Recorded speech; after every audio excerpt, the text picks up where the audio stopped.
Entonces, muy buenas tardes a todos. Bienvenidos a nuestra sesión 4 de la semana 2 de gestión del suelo, ¿no? TCA2, donde tenemos una riqueza no solo en taller 5, 6 y 7, sino cultural.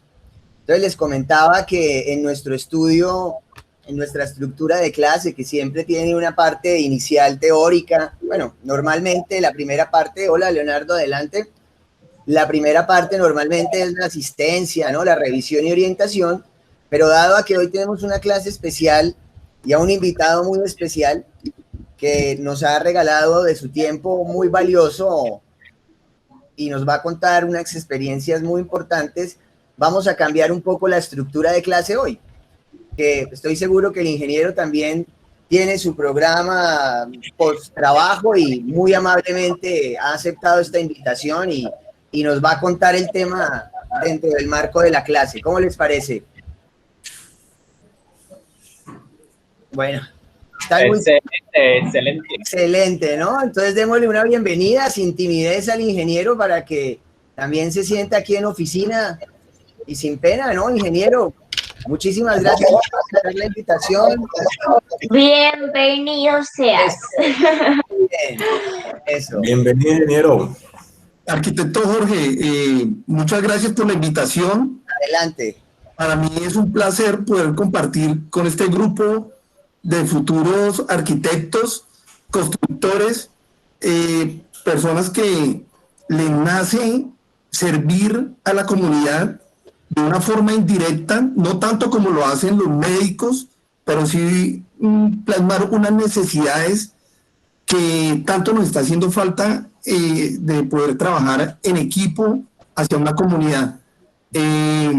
Claro que sí, para mí es muy grato poder contar las experiencias, debido a que en estos últimos 30 años me he dedicado precisamente a hacer este tipo de análisis y sobre todo pensar en el desarrollo y progreso de nuestras ciudades.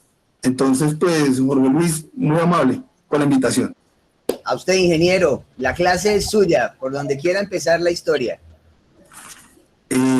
A ver, siempre tenemos nosotros a la mano unas normatividades y tenemos algo que cumplir, unos requisitos.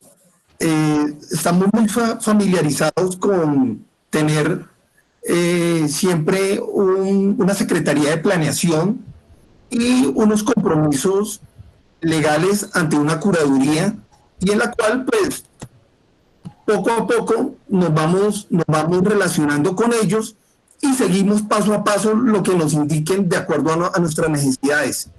Hay algo que a veces no está en esa cartilla, no está en esas normatividades y las dejamos por fuera.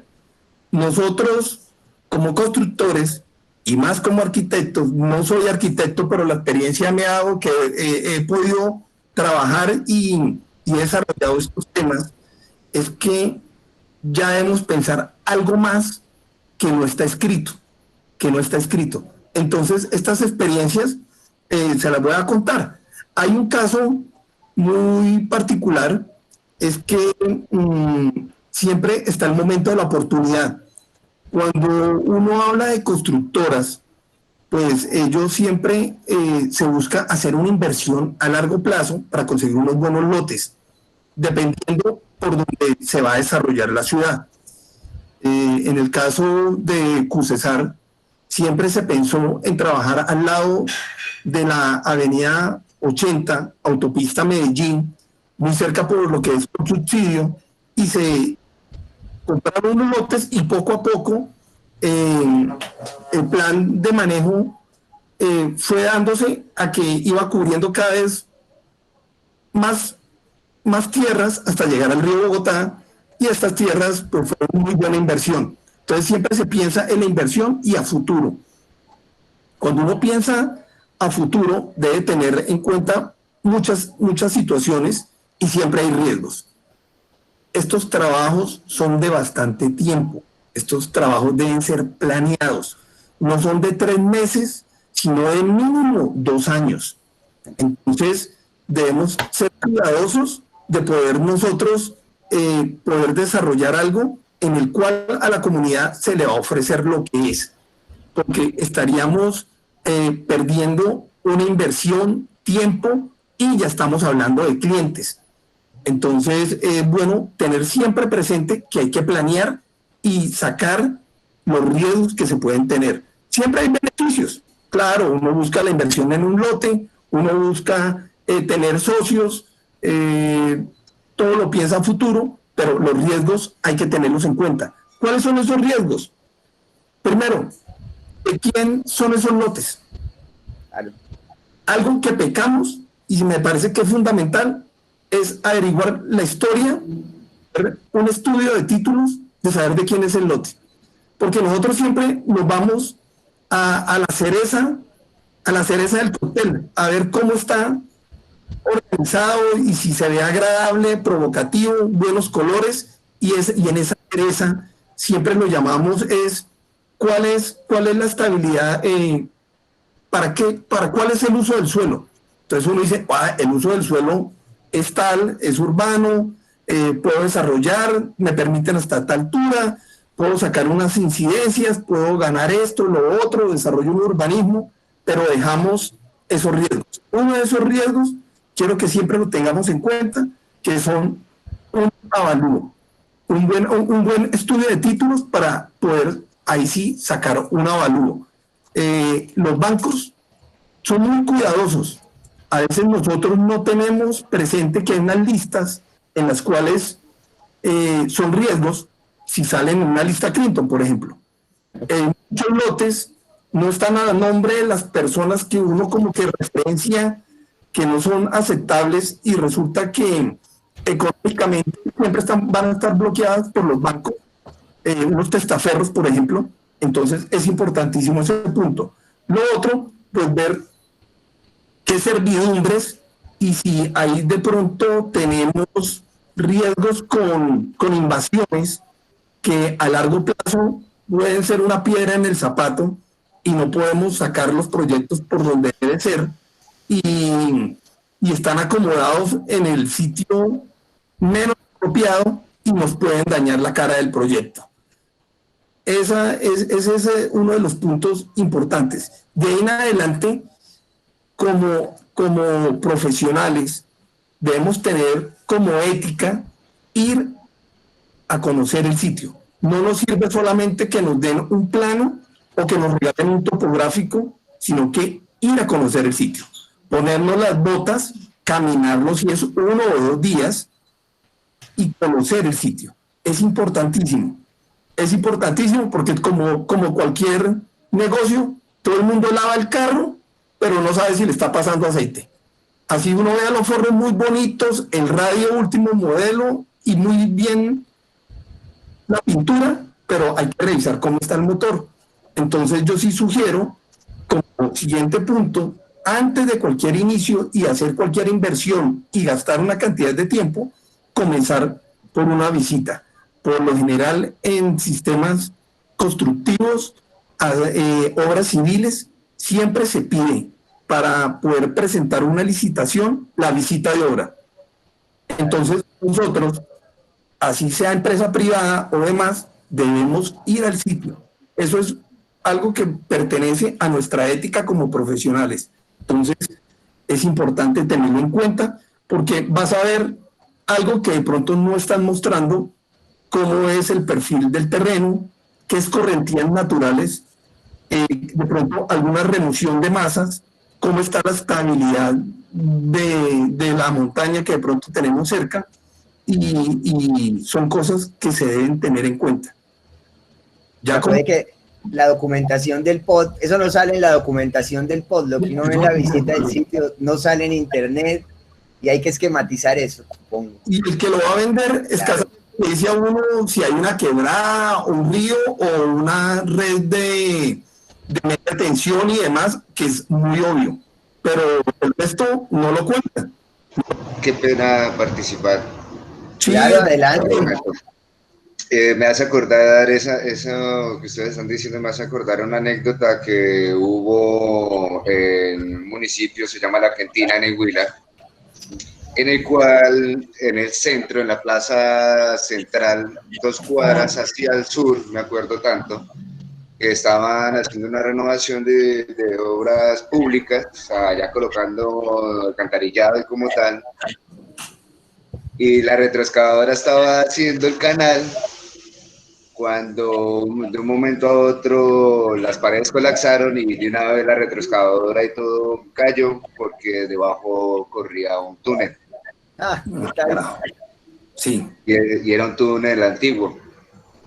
¿Y eso dónde fue, Hugo? Perdón, ¿dónde fue, Hernán? En la Argentina. Ok. Ah, en Argentina, sí. En la Argentina, Huila. Hernán, ¿de dónde nos habla? ¿Dónde está hoy? Yo hoy estoy en Neiva, pero yo creo que ya en 8 días estoy en La Plata. Bueno, un saludo a todos los de Neiva. Bueno, gracias. Cualquier intervención no es sino que desprenden el mic y ahí nos damos cuenta y suena y les damos la palabra con todo el gusto. Vale, gracias. Una pregunta. Claro que sí. Es que desde que yo llegué a Ibagué me comentaron algo sobre lo que pasó con Aqua. Entonces yo quería saber si usted me puede aclarar qué fue lo que pasó con Aqua. Hagamos una cosa, les propongo esto. Dejemos que el ingeniero continúe la línea de exposición que trae y al final hacemos una sesión de preguntas para no sacarlo de la línea, ¿les parece? Listo, vamos a hacerlo así. Y al final hacemos preguntas, como en toda... Sí, sí, es mejor para final debatir. Para que no se pierda el ingeniero del tema. Adelante, ingeniero, está increíble la charla. Por ejemplo, un ejemplo es en la ciudad de Bogotá, carrera séptima, alrededor de las 150. Hace 30 años era la excavación de las canteras en el norte de Bogotá, entre las 150 y 170. Eso pues hace más de 15 años fue prohibido con policía a bordo por muchos meses para que no se volviera a ocurrir. Hubo una cantidad de desastres y pues ya estábamos, la ciudad ya rodeaba ese sector de la montaña y pues se retiraron las canteras. Los señores de INRAMA, cuando yo llegué a trabajar con ellos, alrededor de 4 hectáreas la estaban reforestando. Entonces, era un trabajo en donde están las fotografías solo amarillo, todo color recebo, todo color arena lavada, eran canteras. Y con el transcurso de los 10 años, ellos fueron reforestando y fueron mejorando y fueron demostrando con una fauna y una flora en la cual pues fue algo sorprendente para Bogotá. Ahora todo quedó color verde y se hicieron canalizaciones para manejar las aguas, para evitar que sobre la carrera séptima de Bogotá, que ocasionaban unas inundaciones y una remoción de masas, eso parara. Fue el punto que ellos se reservaron sobre la carrera séptima muy poco terreno, y en ese poco terreno pudieron solicitar a la alcaldía menor que le dejaran construir. Ellos en este momento ya han construido 4 torres. La primera fue solamente de 20 pisos, después pasaron a una de 30 y pico. La tercera fue una todo en vidrio, estilo edificios con un diseño muy similar a los edificios en Dubái, y después la cuarta torre, ya más de 45 pisos, se hizo un diseño espectacular y demás. Entonces, ¿a qué voy? Que lo hicieron a largo plazo, lo planearon y pudieron hacer un desarrollo urbanístico total en el cual tuvieron que trabajar con la CAR, tuvieron que trabajar con la empresa de acueducto alcantarillado de Bogotá y a su vez con la alcaldía, y poder llegar a desarrollar esta gran diversidad y hacer un bosque el cual no existía, y les permitieron construir. Entonces, todo lo que hay que planear y a dónde hay que llegar para poder realizar algún proyecto. Ese es el caso de los 4 o 5 puntos que ahorita estamos hablando, pero obviamente hay muchos más casos. No sé si para todos INRAMA es conocido, pero INRAMA es la empresa dueña de los terrenos y quien mandó a construir el Centro Comercial Santa Fe. El Centro Comercial Santa Fe, ellos son los dueños y el constructor fue Pedro Gómez. Así como para la ciudad de Ibagué, lo que ahorita decía Juan Manuel, Aqua, los dueños del lote y los constructores, pues en sí, fueron los señores de Sincol, pero quien lo construyó fue con concreto. Entonces, ese es más o menos el esquema de que las empresas planean a largo plazo para poder sacar estos desarrollos. A mí me pasó hace unos, tal vez, de hace 8 años para acá, que siempre pensaba uno que había que hacer un estudio ambiental y planear un plan de desarrollo o un plan zonal, o hacer un PGU, o poder llegar con planeación y acordar cómo va a ser el desarrollo de la ciudad y poco a poco ir pensando. No es fácil ponerse uno de acuerdo porque cada 4 años los señores de planeación cambian, los curadores cambian, pero entonces uno debe ser muy político a veces y tener a alguien ahí todo el tiempo que dé las pautas por dónde es que se va a desarrollar la ciudad. Entonces, para poder hacer las inversiones. Hace más de 12 años, por ejemplo, se pensaba en que necesitábamos que tirar la ciudad hacia abajo, hacia el sur, es decir, abajo de la carrera quinta, abajo de lo que es la 60, y se comenzó a desarrollar, por ejemplo, con la Fiscalía General de la Nación, y poner un punto diferente y sacarla del centro de la ciudad y una cantidad de puestos que había, y se jaló al sector del Papayo en la ciudad de Ibagué, y se comenzó a jalonar la ciudad, y eso hace que tenga movimiento. Ya uno no tiene que pagarle a cualquiera el precio que le pida por un lote, ya puede tener oportunidad de negociación y de hacer unas muy buenas inversiones. En esto que se estaba pensando, controlar esa especulación, pues. Sí, claro. Por ejemplo, lo que es el Grupo Torreón comenzó a desarrollar unos terrenos de un señor Sorrosa, porque pues él tenía porque se murió, unas buenas tierras, y por intermedio de estos caballeros llegamos a conseguir unos muy buenos lotes, y se pensó en qué tipo de vivienda hacer. Entonces se pensaba en un estrato 3, y de acuerdo a las políticas del gobierno nos dimos cuenta que había que hacer vivienda de interés social, que para allá íbamos a largo plazo. Entonces, ya desde más de 8 años de antelación se comenzó a trabajar en tener un desarrollo urbanístico de la ciudad y hacer un cambio. Uno antes hablaba de vamos a ir al Salado, ¿no? El Salado ya quedó metido en la ciudad.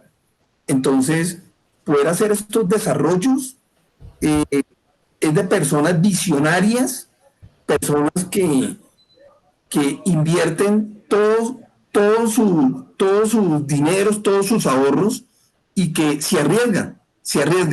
Pero entonces, nosotros como profesionales tenemos la necesidad de poder tener en cuenta estos 4 o 5 factores.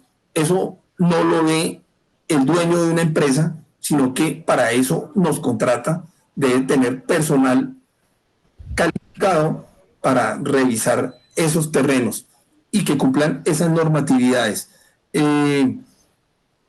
Cuando nos damos cuenta que las ciudades han tenido en el transcurso de los años unos atrasos, hemos vivido lo que es el manejo de aguas. Tener el servicio de suministro de agua no es fácil en ninguna ciudad del país. ¿Por qué? Porque no tenemos el manejo adecuado a nuestros recursos hídricos, y Sucede en ciudades como el Chocó, que han construido 4 o 5 veces el acueducto y en este momento no hay acueducto. ¿Qué va? El gobierno tiene el acueducto más costoso en este momento en Quito, porque lo han dado la plata y los recursos muchas veces y no está construido. En este momento en Santa Marta estamos viviendo que para poder construir toca hacer pozos y demás, porque pues no hay cómo darle agua a toda la demanda hotelera y por eso Santa Marta no ha podido desarrollarse como si lo han desarrollado otras ciudades de la costa. Acá en la ciudad de Ibagué, me encuentro ahora trabajando con el Grupo Torreón en la ciudad de Ibagué, nos damos cuenta que estamos atrasados, llevamos más de 8 años tratando de tener un acueducto complementario y aún no lo tenemos, y cada vez que llueve en la ciudad les toca cerrar rutas y dejar que, caramba, pase el invierno, ese lodazal, y se queda la ciudad sin agua.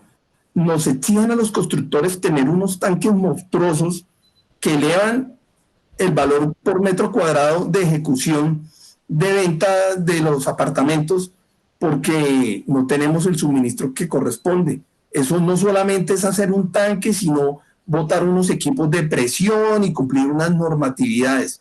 Entonces, todo eso se encarece. Siempre es bueno tener claro si nosotros, ya en la parte técnica, como primer punto, tener el suministro de agua. Ha pasado en muchas ciudades que construimos, estamos esperanzados que con el alcalde de turno nos va a ir bien, cambian de alcalde y quedamos sin agua.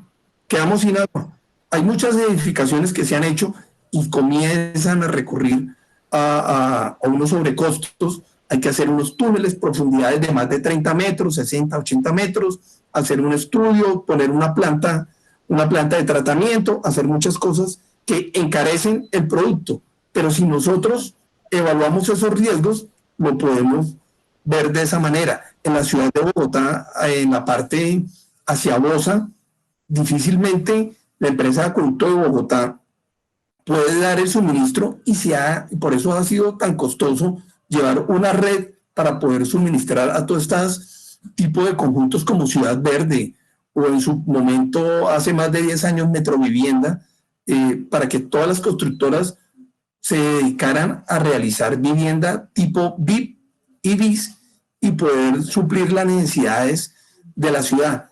Entonces, suministro de agua. Aquí para la ciudad de Ibagué siempre toca hacer una modelación, es decir, que antes de adquirir un terreno nos toca también averiguar cómo está la modelación y qué caudal es el que necesitamos y si nos los puede dar, en este caso, el IVAL, ese suministro de agua. Pueden quedarse los proyectos parados, como más de uno ha ocurrido acá en la ciudad de Ibagué en los últimos 5 años. Otro punto importantísimo que se debe tener en cuenta es el plan de manejo ambiental. Cada vez estamos más vinculados en sistemas de gestión, ya no solo de calidad ni de seguridad y salud en el trabajo, sino también en la parte ambiental. Muchas veces uno piensa que por ser un proyecto de 1.000, 4.000 viviendas no es necesario, pero si uno comienza a vincularse con la situación que se está presentando a nivel mundial de un calentamiento, de las necesidades de la gente y de lo que se quiere y poder competir y ser competitivos, pues es poder dar muy buenas zonas verdes, tener unas áreas comunes, poder hacer unos desarrollos urbanísticos en donde se tienen unos parques donde a la comunidad se le va a prestar unos servicios desde recreación o algo ya cultural con salones comunales y pues se entregan áreas comunes para servicio en general. En esta parte de manejo con Cortolima directamente, es muy bueno siempre tenerlo como unos factores de riesgo, porque todo lo que son estos permisos y todo una tala de árboles o mejoramientos de los terrenos o compensar unos materiales o hacer remoción de masas implica bastante tiempo y los requisitos son gubernamentales casi a nivel nacional, ya no interfiere para nada el municipio, sino que son autónomos y se deben tener en cuenta. Entonces, esos 3 puntos me parece que son fundamentales, como el agua, el suministro del agua, el estudio ambiental y tener en cuenta cómo estamos en escorrentías, remoción de masas y lo mejor, la visita de obra. La visita de obra. Hay algo importante como ética, no evitar en lo posible y estar pensando en el medio ambiente, que no nos vaya a pasar algo como en la ciudad de Cartagena, que se está de pronto en riesgo, que la ciudad ya no sea una ciudad a nivel de protección mundial, como lo que es las murallas y el castillo de San Felipe, porque pues se desarrolló un edificio muy cercano, no sé cuántos metros, y se perdió la visibilidad y no para nada. Entonces, todo debe ser acorde al entorno. No podemos pensar que comprar un lote o comenzar a desarrollarlo es solamente ver unas normas. Como les decía al principio, hay algo que no está escrito, pero poco a poco uno se da cuenta que van saliendo esos riesgos. Pero si uno los va programando con antelación, gana tiempo y dinero, porque muchas veces no se presupuestan y se tiene la necesidad de desarrollarlos. Arquitecto. Excelente, ingeniero. Es como tener una prevención. Ah, ¿qué tal esta charla? Aquí tenemos unas perlas de eso que comenta el ingeniero en Ibagué, ¿no? Al lado del claustro San Jorge, ese edificio, no me parece nunca que lo hayan debido permitir en altura, ¿no? Muy cerquita. Ah, ¿cómo les ha parecido esta charla, muchachos, chicos y chicas? Sí, yo quisiera dar un apunte, ¿no? A ver, claro. Pues tanto con lo que dice sobre lo de Ibagué, con lo del agua, con el suplemento, pues a mí pues ya con tantas cosas que yo he leído y con tanto que me como suplento y conocimiento para buscar soluciones, porque en eso se basa nuestra carrera, en buscar soluciones para las personas. Sí. Y, por ejemplo, en Colombia, para ese tipo de tramitología, en la cuestión ya de cuando se hace un proyecto y se plantea un proyecto en una zona turística, por ejemplo, con lo que está diciendo de Cartagena y el Castillo de San Felipe, del edificio Eco, creo que se llama, que hicieron. O que, bueno, sí hicieron porque pararon la obra. Sí, fue lo siguiente.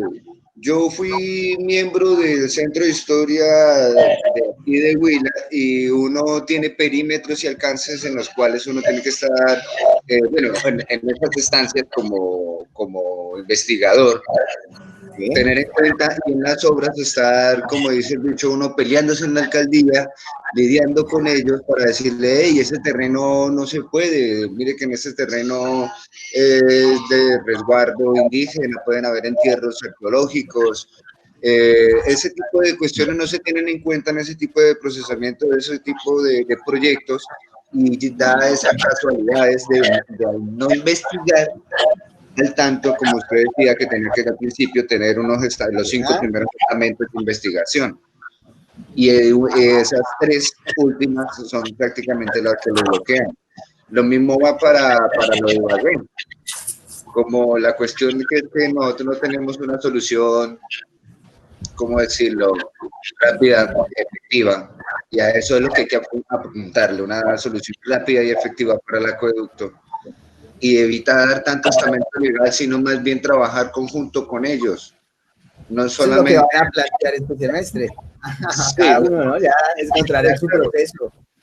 Sí, uno, aparte de abrir debate, antes de hacer el planteamiento del proyecto, como decía el ingeniero, lleva un proceso de 2 añitos en el cual uno tiene que hacer los 2 añitos, es investigar con ellos, plantearles con ellos, pedirles los puntos de apoyo, Por ejemplo, en el caso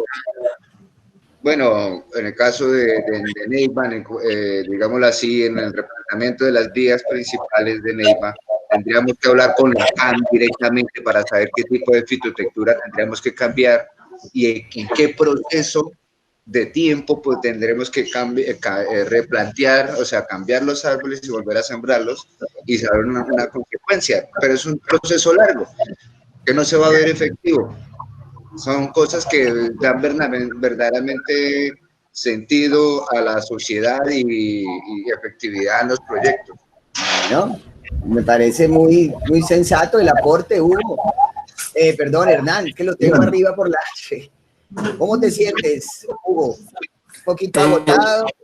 A mí me gustaría que contaras un poquito ya de Ciudad Torreón, por ejemplo, ¿cómo fue esa experiencia dentro de las gestiones urbanas?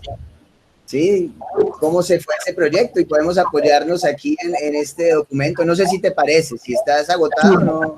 No, hay otro punto como experiencia, es que en el caso del Grupo Torreón, por ejemplo, comenzamos a hacer el desarrollo en un barrio que se llama Santa Ana, muy cerca al colegio de Confato Lima, y ya estaba el desarrollo urbanístico.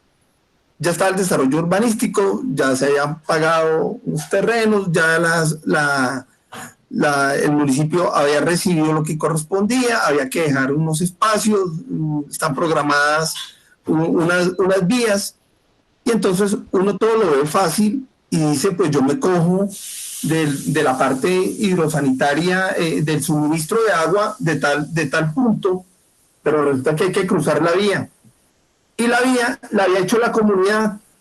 Entonces, ¿qué tocaba? Perforar por debajo, no había que tocar la vía, pedir los permisos que corresponden y demás. Entonces, hay puntos que a veces uno lo ve como muy fácil y la comunidad se para y le dan cacerolazo. No le permiten a uno hacer absolutamente nada.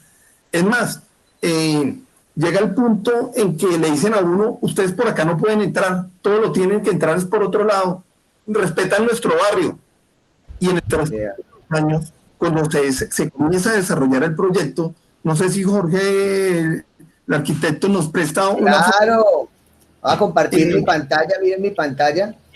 Sí. Hugo, y digamos en ese momento, en esa situación, ¿qué instrumento de planificación, qué herramienta usarías para, entiendo que hay varias, ¿no? Enajenación forzosa, no sé qué, no sé si quieras enmarcarlo también por ese lado, cómo se... Bueno, adelante, Hugo, me dices que... Miremos el de Quinta Avenida. Ah, ok, la reunión de hoy. Vale. Quinta Avenida.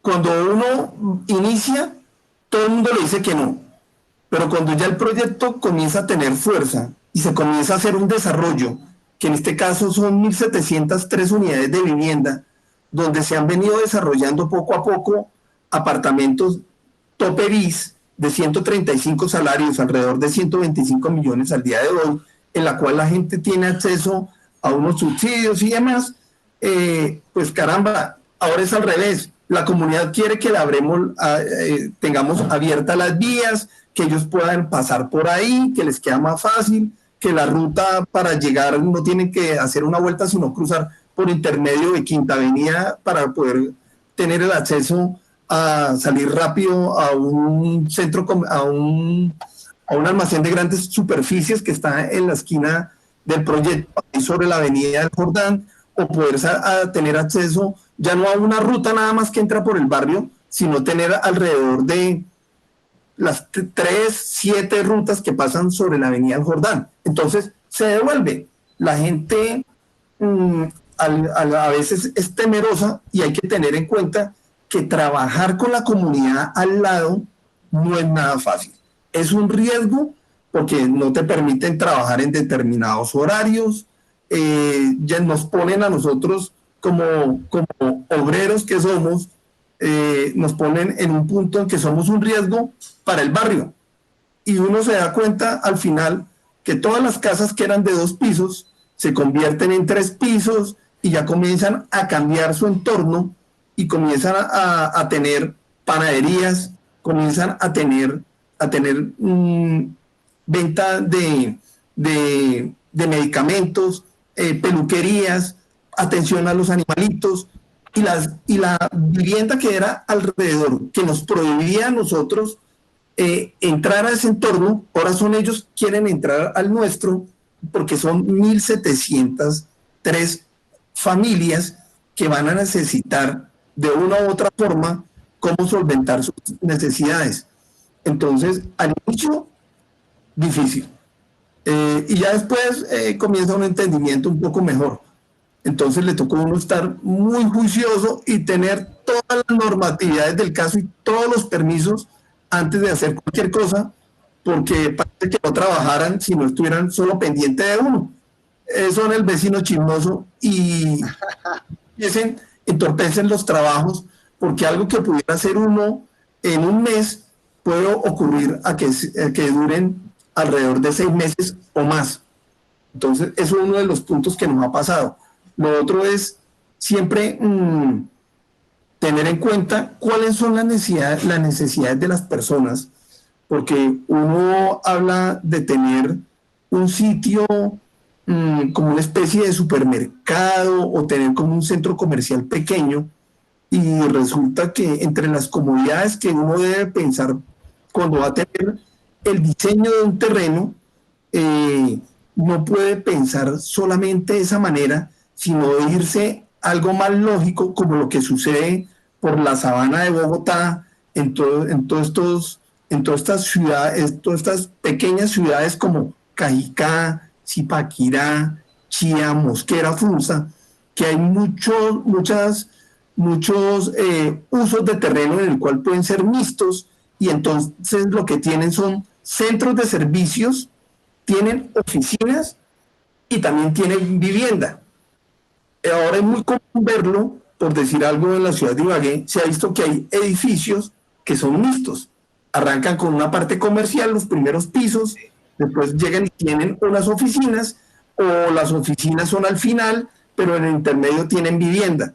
Entonces, todos estos desarrollos no pueden ser únicos, sino que se deben ir pensando y se deben distribuir muy bien, porque le da a uno una marcación muy claritica desde el principio, desde el plan de manejo, cómo lo va a desarrollar, irlo mostrando, y pues no solamente planear en que hayan unos corredores, que hayan unos parques lineales, sino que cómo los va a acomodar para que tengan un buen funcionamiento. Yo hablo de un centro de servicios, que es lo que ahora está de moda, como le decía, por la sabana de Bogotá y por muchas ciudades intermedias, que es que un centro de servicios va una persona tal vez hasta 3 veces a la semana.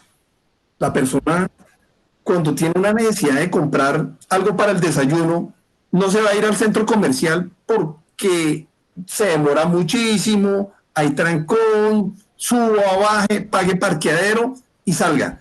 O comprar algo para la mascota, pues, hombre, no lo hace y más bien pasa, compra y sigue, deja el carro al frente, compra y sigue. Necesita comprar una pizza o necesita comprar alguna necesidad, un medicamento, lo encuentra y continúa. Mientras que en un centro comercial uno por lo general va una vez cada 20 días. Entonces hay diferencia entre un centro comercial que va uno cada 20 días o poder diseñar un centro de servicios en un área múltiple. A veces nos amarramos a que determinados lotes los diseñamos solamente para vivienda.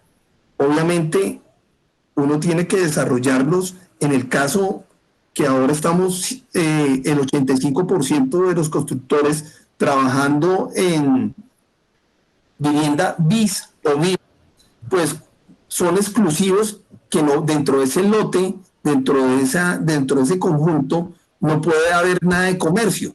Pues muy sencillo, tiene uno que con anterioridad hacer la subdivisión y dejar un terreno para un área comercial mínima, suplir las necesidades no de 100 ni de 200, ya uno habla de 400, 600 unidades de vivienda por una supermanzana de alrededor de 10.000, 15.000 metros cuadrados. Entonces, Ok. cuando nosotros diseñamos, como le digo, no solo debemos pensar en esas normatividades que nos piden, sino pensar no solo en el entorno, sino también en las necesidades de las personas para que tengamos cómo suplir esa parte que a veces no lo tienen otros proyectos que quedan aislados. Sí. Sí. Muy chévere, ingeniero. Una pregunta, por ejemplo, esto suena como a las cargas y beneficios, ¿no es cierto? En la manera de distribuir el plan de ordenamiento territorial y espere que aquí estoy en la otra pantalla que se me hizo, estaba viendo aquí, esto es lo del proyecto. Y esto que comentas es como eso, ¿no? Es como la filosofía de cómo distribuir esas cargas y beneficios en un plan parcial. ¿Cómo lo manejaron, por ejemplo, en esa experiencia de proyecto, en esa realización de plan parcial? ¿Cómo fue ese proceso hasta llegar al proyecto, digámoslo así? ¿Qué instrumentos Mira, tuvieron que pasar? tuvimos una asesoría y nosotros dijimos, vamos a hacer un plan parcial. Y nos comenzamos a dedicar en el plan parcial. Cuando nos dimos cuenta, dijimos, un momento, pero si estamos en un uso de suelo urbano, ¿por qué tenemos que hacer un plan parcial? Y terminamos realizando un plan general urbanístico, un PGU. Entonces, Okay. son beneficios que no tengo que ponerme a desarrollar por más de 2 años o un estudio ambiental y diseñar una cantidad de cosas. Ahora, el plan, el plan de decir uno, cumplir normatividades del POT, uno debe leerlo muy bien y hay cosas que se acomodan más a nuestras necesidades y uno piensa que hay que desarrollar como lo dicen ahí, pero hay otros nombres y otras tendencias que se debe uno asesorar porque puede uno incurrir en unos gastos que son innecesarios. Muchas veces, para poder desarrollar los proyectos, le toca a uno construir y entrar a negociar, como en Bogotá es muy fácil hacerlo con la empresa de Acueducto de Alcantarillado, que le reconocen a uno la inversión de esas líneas y lo mismo con Codensa, le compran a uno esas líneas de media tensión, toda la obra civil que uno ejecuta, que es bastante. Lo mismo con el distrito en Bogotá, si uno hace las vías, después las cruza también con el pago de impuestos. Acá en la ciudad de Ibagué no hay ese cruce todavía. Por ahora, en la parte de energía, con Celsia, ellos ya tienen la visión de comprarle a los constructores lo que uno realice para esas vallas urbanísticas. Lo que es con el IVAL, lo que se está haciendo es convenios de que yo hago la obra civil, ustedes ponen la tubería y ellos después se hacen cargo. En la parte de alumbrado público tampoco hay presupuesto y entonces uno realiza los diseños, la obra civil y prácticamente ellos ponen las luminarias o simplemente le dicen a uno, mire, yo me hago cargo de aquí en adelante, tranquilo. Entonces hay unos sobrecostos que no se tienen en cuenta y pueden acarrear muchos problemas.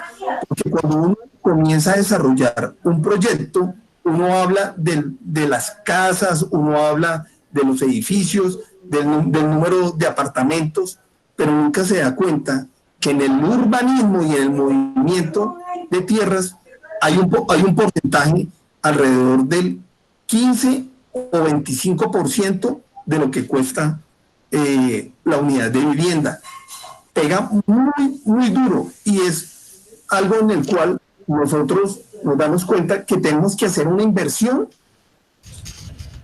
que nos lo preste así de fácil porque no hay contra quién vender ni contra quién realizarla.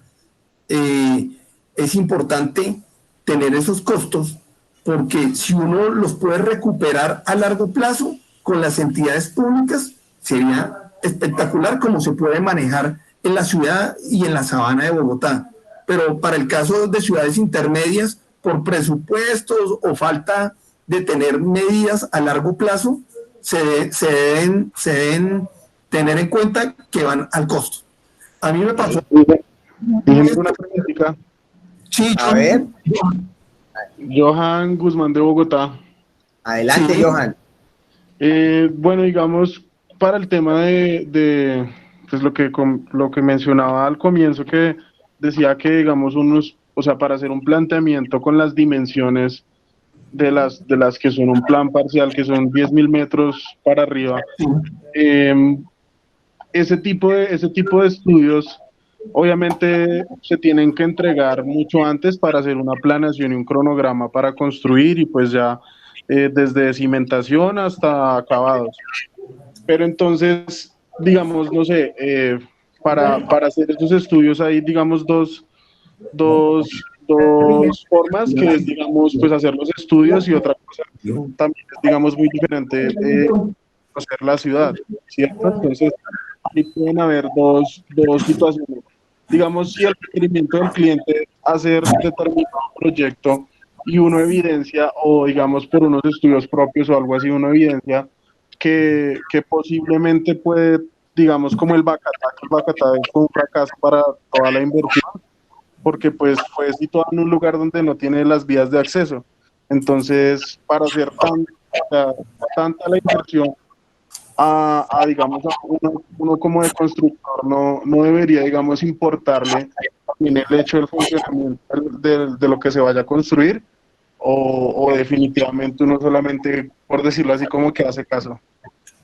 Johan, es importante, importantísimo lo que estás hablando.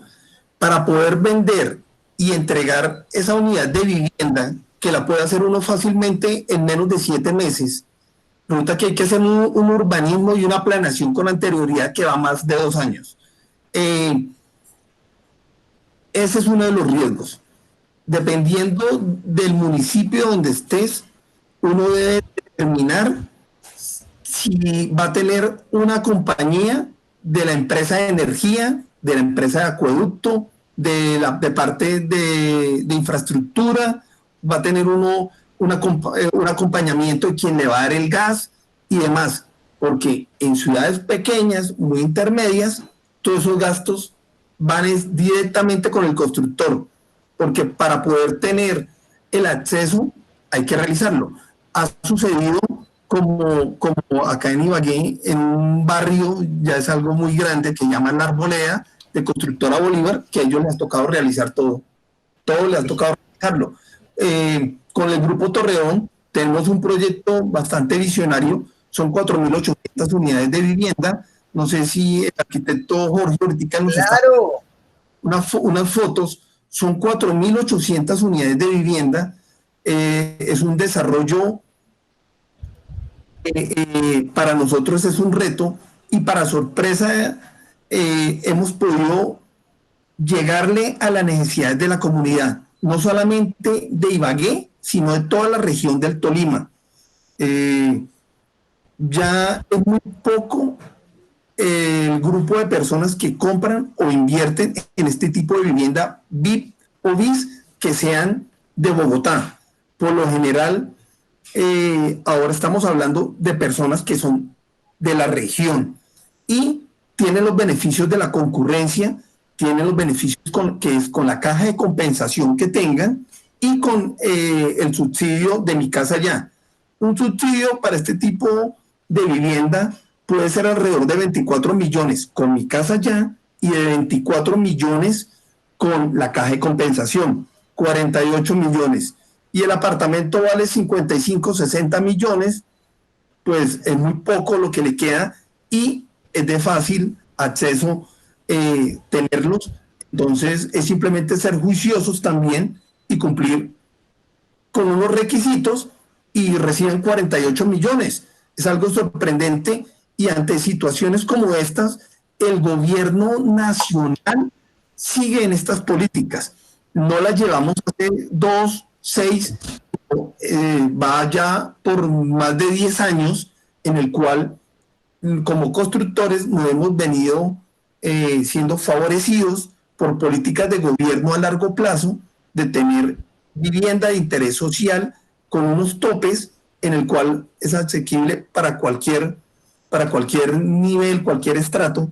Solamente se necesita que la persona sea empleada o que muestre unos requisitos bancarios y es suficiente acceder a esos beneficios, en el cual, pues aquí estamos mostrándoles a ustedes que las dignas son las viviendas en las cuales la gente se siente agradable vivir en comunidad.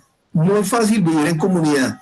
Siempre hemos pensado en zonas comunes, en áreas de zonas verdes, zonas de disfrute, tanto de menores como de adultos, en el cual tengan unos espacios en el cual la gente conviva. Entonces ya no es solamente hacer cajitas o realizar paneles como abejas, sino se está pensando en la gente, ¿no? Es algo muy bueno pensar en zonas verdes. Les quería contar que en Ciudad Torreón, Jorge, miremos un plano general donde se ve toda la distribución. Lo abrimos acá, ingeniero. Dame un segundo acá. Está excelente la charla. No fue un plan parcial, ni tampoco fue un plan zonal. Hay una diferencia entre plan parcial y plan zonal. De acuerdo al POT que se tenga en la ciudad, es muy claro qué es más beneficioso realizar, si es un plan parcial o un plan zonal. Son parecidos, pero no es lo mismo, y siempre hay unos beneficios muy grandes para quien tenga la inversión. Está viendo ya. Es creo que el archivo del plano del urbanismo general de Ciudad Torreón, ingeniero. Sí. Ah, perfecto.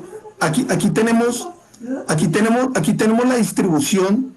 Aquí tenemos la distribución y se pensaron directamente con planeación, con infraestructura, con un acompañamiento de Cortolima. Se tuvo en cuenta también lo que es el IVAL, y pues hay que juntar muchos gremios, ir planeándoles y diciéndoles a ellos cómo les parece y demás, e ir avanzando en los temas.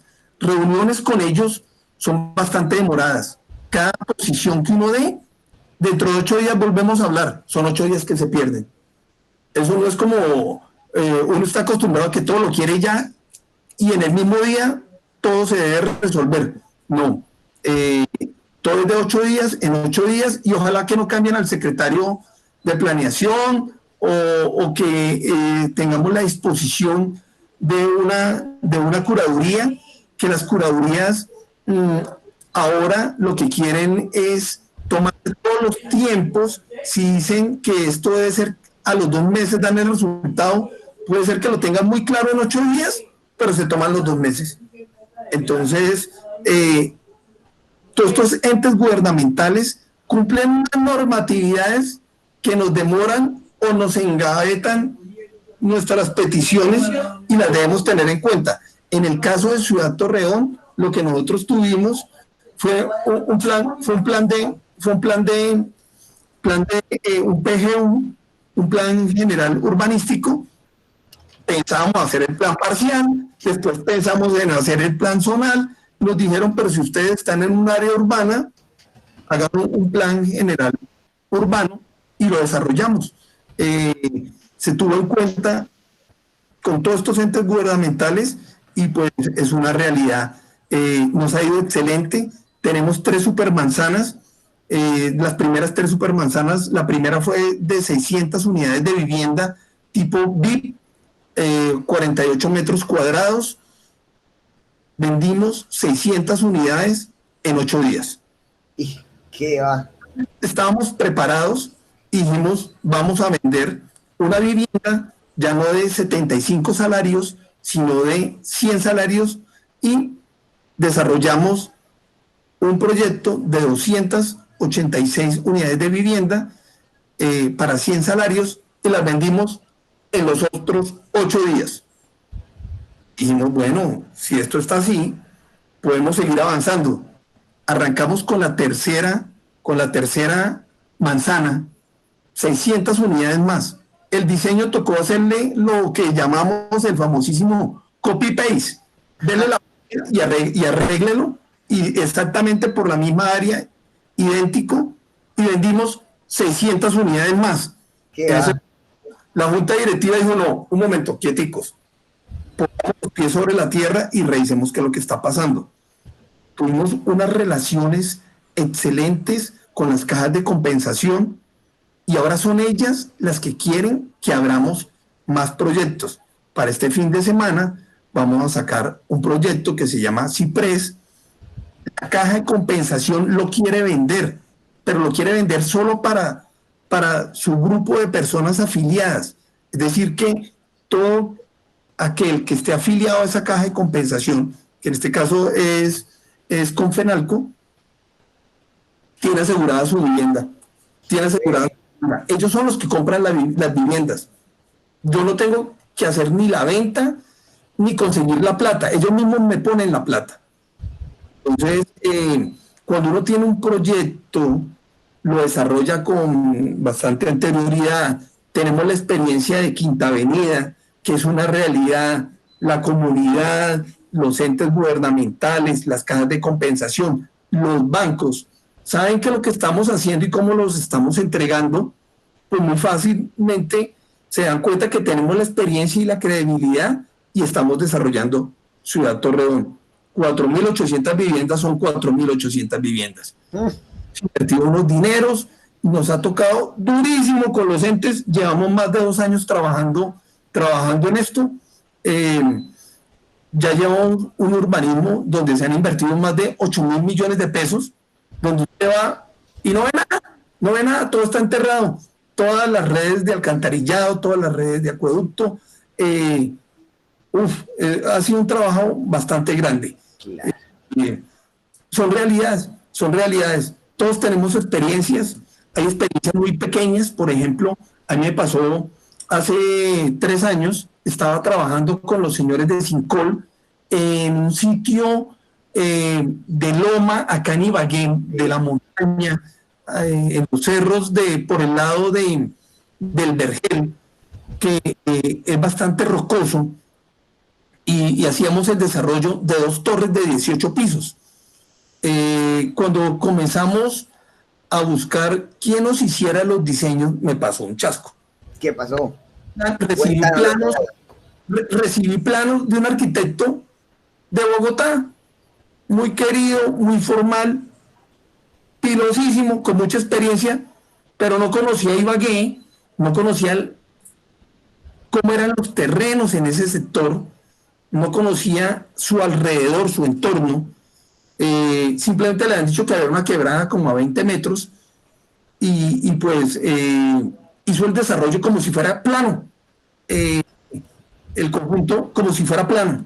Fuera de eso, pues consiguieron, obviamente, ingenieros de suelos de Bogotá, de los mejores de Bogotá y demás, y resulta que, pues, zapatero a sus zapatos, aquí tenemos no uno, sino muchos ingenieros de suelos, y donde le dan todas las recomendaciones del caso, porque los terrenos de Bogotá son totalmente diferentes a los terrenos de Ibagué. Claro. Aquí tenemos muy buena capacidad portante, en donde no nos da miedo hacer una excavación de 15 metros y dejarlo vertical y sin ni siquiera pañetar.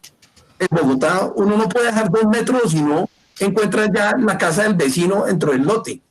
Entonces es bueno siempre uno asesorarse con las personas de la región. No es que esté diciendo que a Ibagué no puedan venir de otras partes. Me parece que conocer el entorno es muy importante. Me parece que si nosotros lo visitamos, lo revisamos, hay cosas que uno gana muchísimo. En el sector del Vergel salían rocas, algo que en presupuesto no estaba de esa manera. Nos tocó dedicarnos pues con Indumil, tener aquí presencia del ejército, traer los mismos señores que hacían la explotación de una mina de cobalto que hay en la parte superior, ponerlos a trabajar y ya me dediqué fue a otra cosa, ya me dediqué, no conocía el entorno y resulta que en la ciudad de Ibagué, como en muchas otras ciudades, hasta el mismo Bogotá, y lo que decía de pronto hace un rato Hernán, se encuentra uno con sorpresas al comenzar a hacer las excavaciones del terreno. Resulta que hay un barrio por detrás del vergel y nosotros haciendo la excavación por la mitad de una torre rompimos una tubería de 12 pulgadas. ¡Oh! Eso fue un geyser, eso fue algo, no, eso salía agua por todos lados, nos tocó llamar. Cuando llegaron del IVAL dijeron, uy, al fin sabemos por dónde es que va la tubería para ese barrio. No estaba el récord, no había planos, había ido con anterioridad a buscar planos, me decían que por ahí no había nada, que tranquilo, Micho, me asesoré. ¿Y hay quien paga? ¿La constructora o el IVAL?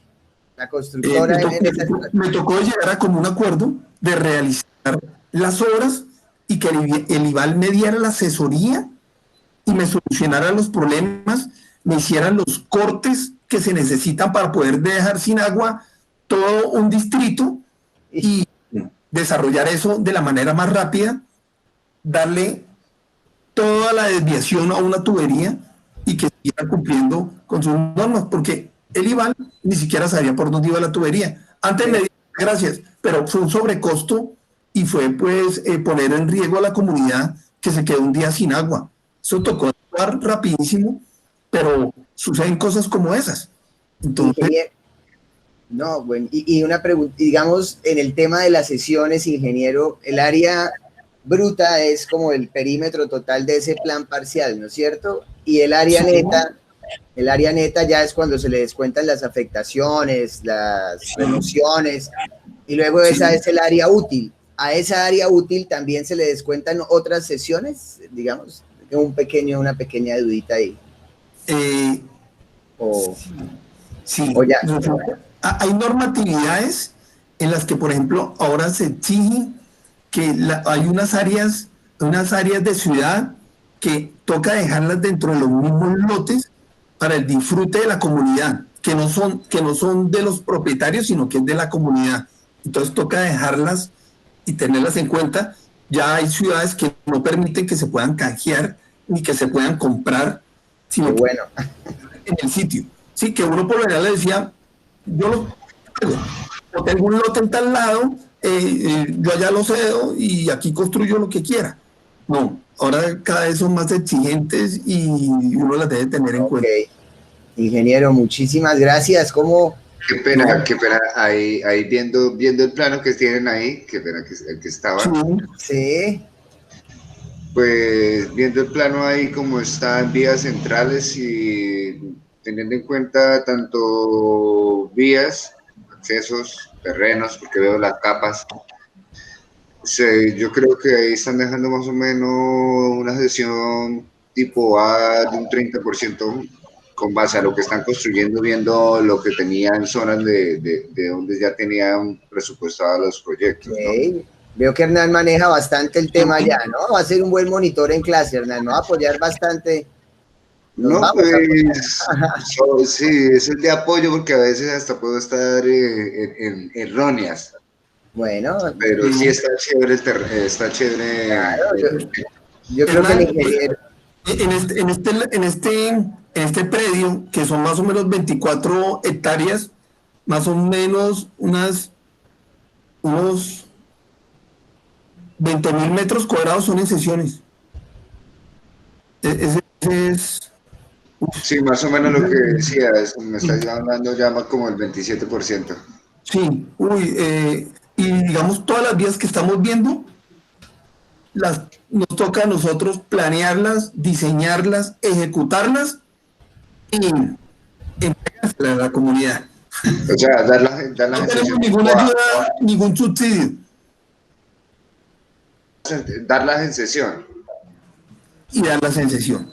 Porque es la única manera de poder acceder al proyecto y poderle dar esos beneficios a la gente para poder seguir vendiendo y poder seguir entregando viviendas. Entonces, nos toca desarrollarlas, pero no tenemos ningún beneficio como en ciudades como Cali, Medellín o Bogotá, ¿no? Que lo que les contaba. Lo mismo nos pasa aquí con la energía y lo mismo nos pasa con el IVAL. Eso nos toca traer una tubería desde otro lado y estamos trabajando en un convenio bastante demorado. Nos cogió la pandemia, el IVAL está cerrado, ahora todo es por medio virtual, hasta el gerente le dio COVID. Entonces, hay unos riesgos que, por ejemplo, esta pandemia, nadie la tenía presente. Claro. En Bogotá, no es solo la pandemia, ¿no? Está cerrado Bogotá para los constructores, la muerte. Y peor aún, si Bogotá no se mueve, la industria no se mueve. Es decir, que ¿quién se pone a generar aluminio o quién se pone a generar bloque, material de arcilla? Para nada. Entonces uno va a mirar y de dónde hay que comprar, de lo que es local. Y se acaba muy rápido, los precios se incrementan y comenzamos a tener sobrecostos. Y eso, que en ciudades intermedias tenemos la posibilidad de la excepción de trabajar en determinados días. O si no, grave. Ok. No, ingeniero, pues me parece una charla excelente. No sé si quiera contestar algunas preguntas, ingeniero, o tiene ya... Juan Manuel tenía alguna duda en Aqua, no sé exactamente. Aprovechemos, chicos, a preguntarle al ingeniero, vean. Sí, señor, es que lo que pasa es que cuando llegué a me han dicho que a la ciudad le habían vendido un proyecto y le salieron con otro. Entonces, pues, yo quería saber más sobre el tema. De Aqua, esta empresa Sincol compró 2 lotes. El que se ofreció y se entregó, y otro que no se pudo construir, que es un lote donde ahora a veces ponen parqueaderos o ponen circo y ya Sincol lo vendió, porque pues el sector de las 60 se puso bastante costoso y ya, digámoslo, las necesidades de la comunidad ya fueron llenas, y entonces para otro supermercado, para tener una sociedad con una empresa de Cali, que era la 14, pues al tener ya nosotros una olímpica y tener ese ataque fuerte que fueron los señores de Uno, los señores de Ara, los señores de Justo y Bueno, entonces se paró y no hubo manera de continuar, que eran uno de los otros. Lo mismo que se pensaba realizar una clínica en ese sector. Primeros pisos comerciales y después se realizaba una clínica. Lamentablemente en el sector salud, todos sabemos las deficiencias y antes de abrir clínicas, lo que hemos hecho es cerrar las clínicas. Por eso, pues gracias a Dios, todos en este momento podemos estar laborando y tenemos buena salud, porque se ha venido desarrollando la pandemia con una curva, con una inclinación fuerte, pero controlable, para que tanto las entidades gubernamentales, toda la parte de salud se prepare y que nosotros cojamos conciencia y no nos vaya a coger un pico y nos vayamos a tener desastres futuros. Pero eso sí, eso fue lo que pasó en ese otro lote. Pero el lote como tal de oficinas se desarrolló muy lento, la parte que era comercial, los 2, 3 pisos comerciales se entregaron como se había pactado y se le entregó a la comunidad, y lo último que se entregó fue la parte hotelera, que la cogió ya una multinacional. Entonces esto se entregó por partes, no se pudo entregar todo el proyecto a la vez como se quería. Les tocó sortear unos costos. Este grupo Sincol bastante fuerte, tenía el apoyo en su bolsillo, y fue muy poco lo que tuvo que recurrir a bancos, pero salió adelante. No solo hizo ese proyecto, sino que también trabajó en BIS y ha desarrollado estrato 6, estrato 4 y sigue. ¿Alguien más tiene alguna pregunta, comentario? Yo Bueno, Adelante, buenas esto no es de noches. todos los días que el ingeniero nos da su tiempo para estar acá. Bueno, Entonces, es que tengo una inquietud. Por ejemplo, con el centro comercial Aqua, cuando hicieron el proyecto, ellos vendieron la imagen de los dos lotes, ¿no? O sea, el centro comercial con el hotel y enseguida creo que iban a hacer una clínica, no me Sí, acuerdo sí, bien. sí, correcto.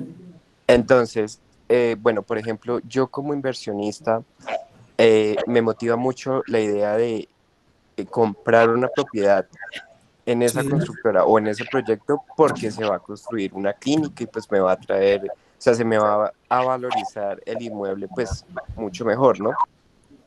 Mi Sí. pregunta es, cuando no se pudo desarrollar el proyecto de enseguida, la clínica, ¿hubieron inversionistas que le formaron problema a la constructora? Porque pues dirían, no, pero es que ustedes no están cumpliendo la otra parte del proyecto que se debió haber desarrollado. Cuando uno hace una negociación, uno vende por lo general sobre fiducia. Cualquier negocio uno no lo puede realizar directamente con el comprador, porque a partir de una legislación de hace más de 15 años, ninguna constructora puede captar dinero. Entonces, toda negociación va por intermedio de una fiducia. La fiducia es la que hace que tanto el dueño del terreno como el que invierte, como el que construye, tengan unos derechos y unos beneficios. Entonces, se asegura que lo que está en la fiducia es lo que se está ofreciendo. Se ofrece por predio. Yo no puedo ofrecer que en el predio al lado y asegurarle que se va a hacer otra cosa. Y más cuando no se ha podido desarrollar. Porque en la fiducia es muy claro que se dice que no hay un punto de equilibrio, pues el negocio se tiene que dañar. Si por alguna razón o por un infortunio de alguna de las partes tiene problemas, se retira el negocio y la fiducia lo que hace es los dineros que se tienen, los cuidan y a cada quien le da lo que le corresponde. Pero si estamos hablando de otro predio, se muestra como se dijo, y el predio sigue siendo comercial, el predio sigue siendo mixto y pues a futuro se va a desarrollar. La ciudad de Ibagué, sobre el sector de la 60, cogió tanto empuje que pues se creía que iba a tener problemas hasta más de 10 años para que se desarrollara todo lo que se tenía construido. Pero tenemos centros comerciales, tenemos oficinas, tenemos la ciudad jaló hacia la 60, comenzó a ser parte del eje de la ciudad. Se está pensando en que la alcaldía se baje muy cercano hacia donde está la Secretaría de Salud, cerca de Bomberos, ahí también por la 60. Es un desarrollo que jaló la ciudad, la desembotelló y permite que, que siga adelante. No es barato, sale costoso, pero sin embargo se han generado ya dos proyectos nuevos, ahí muy cerca al centro comercial de la estación, edificios de más de 25 pisos, en el cual son mixtos y se han vendido lo más de bien y están en ejecución. No es nada fácil, son retos que se ponen, pero ante las circunstancias que vive el mundo y estamos aquí en Colombia, la mejor inversión sigue siendo la finca raíz, sea tener un terreno o sea tener ya una propiedad construida. Entonces, hay que verlo como negocio y sigue siendo muy buen negocio. Es algo muy rentable, no fluctúa como el dólar, no fluctúa como el petróleo, eh, y es seguro. Es una tasa que la podemos tener, que a largo plazo puede dar de un 12%. Es una inversión, no es un gasto. buenísimo. ¿Alguien más quiere preguntarle algo al ingeniero? ¿O lo deja? Yo tengo una pregunta.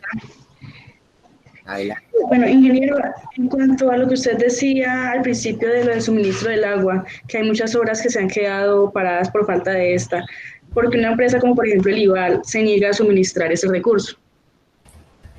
Sí, Angeli, ¿qué sucede? En este momento, los litros que pasan por el acueducto de Ival no son suficientes para abastecer el consumo que tenemos en la ciudad. Ibagué está con una pendiente alrededor de un 3%, es decir que fácilmente hay 100 metros entre el centro de la ciudad donde queda el acueducto y el sector del Salado, una parte de las más bajas de la ciudad. Y entonces lo que sucede es que la poca agua que tenemos por grado no alcanza a suplir toda la parte intermedia y termina en la parte inferior. Todo como cuando uno bota la manguera, el agua corre y va para el otro lado y no se quedó nada en la mitad. ¿Qué sucede? La poca agua que llega no la estamos aprovechando como debe ser, porque no quedaron las mallas que se necesitan, no tenemos la presión necesaria para poder suplir todas las necesidades, y a los constructores nos toca hacer unos tanques bastante grandes, tener unos equipos de presión bastante costosos, y tratamos de que con estas medidas poder ayudarle al Ival. Ellos siempre dicen, si usted quiere llevar el agua, meta la tubería de aquí 120 metros en una red de tal cosa, o el resto pues no le puedo dar agua. ¿Qué pasa? Quien se salga del sector por donde vienen las líneas, las redes principales, pues si se va muy al costado y no hay redes, difícilmente le puede llegar ese suministro. O si se van muy arriba, el agua no le alcanza a llegar por gravedad, que es el caso de muchos constructores que se han aventurado a construir en partes más altas y por gravedad el agua no le va a llegar. Ahora, como estamos rodeados de montañas, hay muchos acueductos comunitarios, pero estos acueductos comunitarios no tienen ningún cuidado, no tienen un buen manejo, no cumplen condiciones mínimas. Cortolima los tiene bloqueados porque esto se volvió un negocio y resulta que el agua no se puede vender ni se puede dar porque es un bien, todos tenemos derechos y es algo fundamental. Entonces, a veces no somos lo suficientemente cuidadosos y construimos sin pensar cómo nos vamos a hacer que nos llegue el agua a esos puntos. Ahora lo que hay que hacer son estudios de modelación, cálculos, hacer mallas, trabajar en el cual se hacen unos diseños y poder suplir las necesidades. Se tienen que hacer unos tanques adicionales para que tengamos ese buen consumo y buena presión para que nos llegue a todos sin ningún problema. Estamos bastante atrasados, más de 30 años de atraso. Todos los gobiernos nos dicen que nos van a dar solución. Vamos lento, muy lento, relento. No es nada fácil. Ya se ha cogido conciencia. La demanda en este momento en Ibagué ha sido fuerte. Los constructores nos ha tocado ayudarle al Ival en meter redes, y lo que les decía, no es como en Bogotá, que el acueducto y el alcantarillado de Bogotá los paga o los cruzamos con algunos derechos, sino que aquí los tenemos que nosotros que absorber, y eso va ante las utilidades y los sobrecostos en una estructura que tengamos en el valor del urbanismo, que golpean bastante. Sí. ¿Alguien más quiere preguntar algo? Me da pena también con el ingeniero antes. Muchísimas gracias, no sé. Yo creo que poder hacer discusiones, tener unas ideas, como siempre, hacer unos riesgos y tener en cuenta todos estos puntos que a veces no los encuentra uno en los manuales ni en los códigos, ni se lo dice planeación, y cada vez le sale a uno cada 8 días le salen con algo diferente. No, Entonces, claro. hay que tenerlos en cuenta antes de ponernos a diseñar y me parece que es la parte de planeación fundamental. Bueno, pues yo creo que para darle las gracias al ingeniero, ¿por qué no nos dejamos ver en la camarita? Yo tomo una foto que le prometí que le mandaba un elemento de recordación al ingeniero para que se acuerde de la visita, de la sesión. Déjense ver, yo tomo una foto, prendamos los micrófonos y le damos un aplauso al ingeniero de agradecimiento, sin timidez. Ingeniero, muchísimas gracias. Excelente. Charla.